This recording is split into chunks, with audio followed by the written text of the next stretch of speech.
नमस्ते मेरे भाई बहनों, मेरा नाम अमृता है। मेरे चैनल में आपका स्वागत है। मैं आज आपको सोमवार की व्रत कथा सुनाने जा रही हूँ। सोमवार व्रत की विधि। सोमवार का व्रत साधारणतया दिन के तीसरे पहर तक होता है। व्रत में फलहार या परायण का कोई खास नियम नहीं है, किंतु यह आवश्यक है कि दिन रात में केवल एक समय भोजन करें। सोमवार के व्रत में शिवजी पार्वती का पूजन करना चाहिए। सोमवार के व्रत 3 प्रकार के हैं: साधारण प्रति सोमवार, सौम्य प्रदोष और 16 सोमवार। विधि तीनों की एक जैसी है। शिव पूजन के पश्चात कथा सुननी चाहिए। व्रत कथा, प्रदोष व्रत कथा तथा 16 सोमवार व्रत कथा तीनों अलग अलग है, जो आगे दी गई है। सोमवार व्रत की कथा। एक नगर में बहुत धनवान साहूकार रहता था। उसके घर में धन की कमी नहीं थी, परंतु वह बहुत दुखी था, क्योंकि उसके कोई पुत्र नहीं था। वह इसी चिंता में दिन रात दुखी रहता था। पुत्र की कामना के लिए वह प्रत्येक सोमवार शिवजी का व्रत और पूजन किया करता था, तथा सायंकाल मंदिर जाकर शिवजी के सामने दीपक जलाया करता था।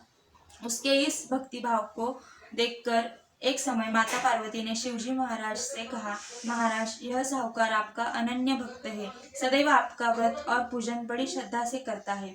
आपको इसकी मनोकामना पूर्ण करनी चाहिए।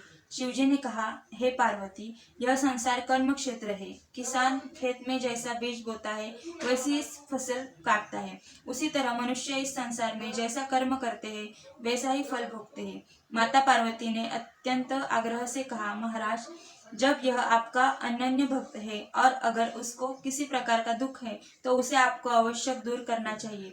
आप तो सदैव अपने भक्तों पर दयालु होते हैं और उनके दुखों को दूर करते हैं। यदि आप ऐसा नहीं करेंगे तो मनुष्य आपका पूजन तथा व्रत क्यों करेंगे? माता पार्वती का ऐसा आग्रह देख शिवाजी कहने लगे, हे पार्वती, इसके कोई पुत्र नहीं है। इसी चिंता में यह अति दुखी रहता है। इसके भाग्य में पुत्र न होने पर भी मैं उसको पुत्र की प्राप्ति का वर देता हूँ, परंतु वह पुत्र केवल 12 वर्ष तक जीवित रहेगा। इसके पश्चात वह मृत्यु को प्राप्त हो जाएगा। इससे अधिक मैं इसके लिए नहीं कर सकता। माता पार्वती और भगवान शिव का यह वार्तालाप साहूकार सुन रहा था। इससे उसको न कुछ प्रसन्नता हुई और न ही कुछ दुख हुआ। वह पूर्व की तरह शिवजी का व्रत और पूजन करता रहा। कुछ समय बाद साहूकार की स्त्री गर्भवती हुई और 10वें महीने उसके गर्भ से अति सुंदर पुत्र हुआ।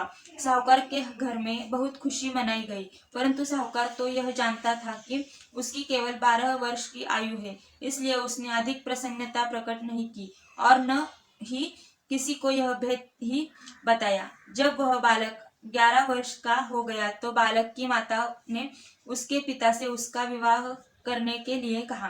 साहूकार ने कहा, अभी मैं उसका विवाह नहीं करूंगा, मैं अपने पुत्र को काशी पढ़ने के लिए भेजूंगा। साहूकार ने बालक के मामा को बुलाकर उसको बहुत सा धन देकर कहा, तुम इस बालक को काशी पढ़ने के लिए ले जाओ और रास्ते में जिस स्थान पर भी जाओ, यज्ञ तथा ब्राह्मणों को भोजन कराते तथा दक्षिणा देते हुए जाना। दोनों मामा भांजे यज्ञ करते और ब्राह्मणों को भोजन कराते तथा दक्षिणा देते काशी की ओर चल पड़े। रास्ते में उनको एक शहर पड़ा।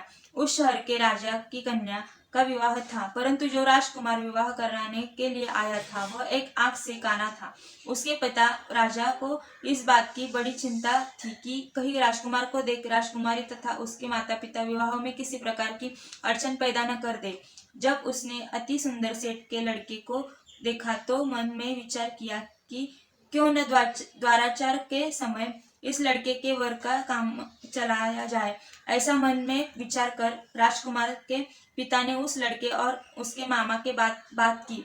वे राजी हो गए। फिर उस साहूकार के लड़के को वर के कपड़े पहनाकर तथा घोड़ी पर बैठाकर कन्या के द्वार पर ले गए। सभी कार्य प्रसन्नता से पूर्ण हो गया। राजकुमार के पिता ने सोचा कि यदि विवाह कार्य भी इसी लड़के से करा लिया जाए तो क्या बुराई है। ऐसा विचार कर लड़के और उसके मामा से कहा, यदि आप फेरों और कन्यादान के काम को भी करा दे तो आपकी बड़ी कृपा होगी। मैं इसके बदले आपको बहुत सारा धन दूंगा।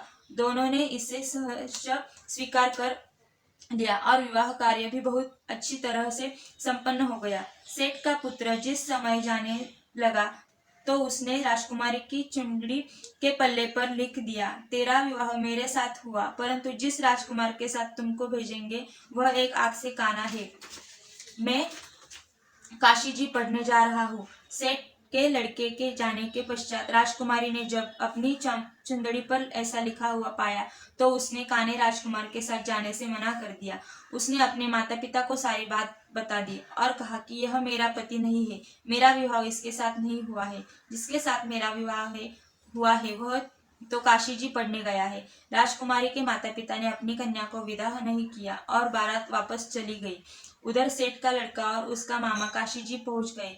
वहां जाकर उन्होंने यह यज्ञ करना और लड़के ने पढ़ना शुरू कर दिया। जिस दिन लड़के की आयु 12 साल की हुई उस दिन उन्होंने यज्ञ रचा रखा था। लड़के ने अपने मामा से कहा, मामा जी आज मेरी तबीयत कुछ ठीक नहीं है।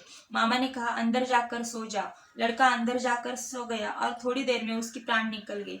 जब उसके मामा ने आकर देखा कि उसकी भांजा मृत पड़ा है तो उसको बड़ा दुख हुआ। उसने सोचा कि अगर मैं अभी रोना पिटना मचा दूंगा तो यज्ञ का कार्य अधूरा रह जाएगा। अंततः उसने जल्दी से यज्ञ का कार्य समाप्त कर ब्राह्मणों के जाने के बाद रोना पिटना शुरू कर दिया। संयोगवश उसी समय शिव पार्वती उधर से जा रहे थे। जब उन्होंने जोर जोर से रोने की आवाज सुनी तो पार्वती कहने लगी, महाराज कोई दुखिया रो रहा है, इससे कष्ट को दूर कीजिए। जब शिव पार्वती वहां पहुंचे तो उन्होंने पाया कि वह एक लड़का मृत पड़ा था। माता पार्वती कहने लगी, महाराज यह तो उसी सेठ का लड़का है जो आपके वरदान से उत्पन्न हुआ था। शिवजी ने कहा, हे पार्वती इसकी आयु इतनी ही थी, वह यह भोग चुका। तब पार्वती जी ने कहा, हे महाराज इस बालक को और आयु दो, नहीं तो इसके माता पिता तड़प तड़प कर मर जाएंगे। माता पार्वती के बार बार आग्रह करने पर शिवजी ने उसको जीवन का वरदान दिया। शिवजी की कृपा से वह लड़का जीवित हो गया। शिवजी और पार्वती कैलाश पर्वत को चले गए। शिक्षा पूर्ण होने पर वह लड़का और उसका मामा उसी प्रकार यज्ञ करते, ब्राह्मणों को भोजन कराते तथा दक्षिणा देते अपने घर की ओर चल पड़े। रास्ते में उसी शहर में आए जहाँ उस लड़के का वहां की राजकुमारी से विवाह हुआ था। वहां आकर उन्होंने यज्ञ आरंभ कर दिया। उस लड़के के श्वशुर वहां के राजा ने उसको पहचान लिया और महल में ले जाकर उसकी बहुत अवभगत की। बहुत से दास दासियों सहित आदरपूर्वक अपनी राजकुमारी और जमाई को विदा किया। जब वे अपने शहर के निकट आए तो मामा ने कहा कि मैं पहले तुम्हारे घर जाकर तुम्हारे माता पिता को खबर कर आता हूँ। जब उस लड़के का मामा घर पहुंचा तो लड़के के माता पिता घर की छत पर बैठे थे। उन्होंने यह प्रण कर रखा था कि यदि हमारा पुत्र सकुशल लौट आया तो हम राजी खुशी नीचे आ जाएंगे, नहीं तो छत से गिरकर अपने प्राण दे देंगे। उस लड़के के मामा ने आकर जब यह समाचार दिया कि आपका पुत्र आ गया है तब उनको विश्वास नहीं हुआ। तब उसके मामा ने शपथ पूर्वक कहा कि आपका पुत्र अपनी पत्नी तथा बहुत सारा धन साथ लेकर आया है। तो सेठ प्रसन्नता से भर उठा। सेठ सेठानी आनंद पूर्वक नीचे आए। बाहर आकर उन्होंने अपने पुत्र तथा उसकी पत्नी का भरपूर स्वागत किया। सभी बड़ी प्रसन्नता के साथ रहने लगे। जो कोई सोमवार के व्रत को धारण करता है अथवा इस कथा को पढ़ता या सुनाता है उसके सब दुख दूर होकर उसकी समस्त मनोकामनाएं पूर्ण होती है तथा इस लोगों में नाना प्रकार के सुख भोग कर अंत में सदाशिव के लोक को प्राप्त होता है। ओम नमः शिवाय। दोस्तों अगर आपको यह वीडियो पसंद आया हो तो लाइक शेयर और कमेंट करना ना भूलें। देखने के लिए धन्यवाद।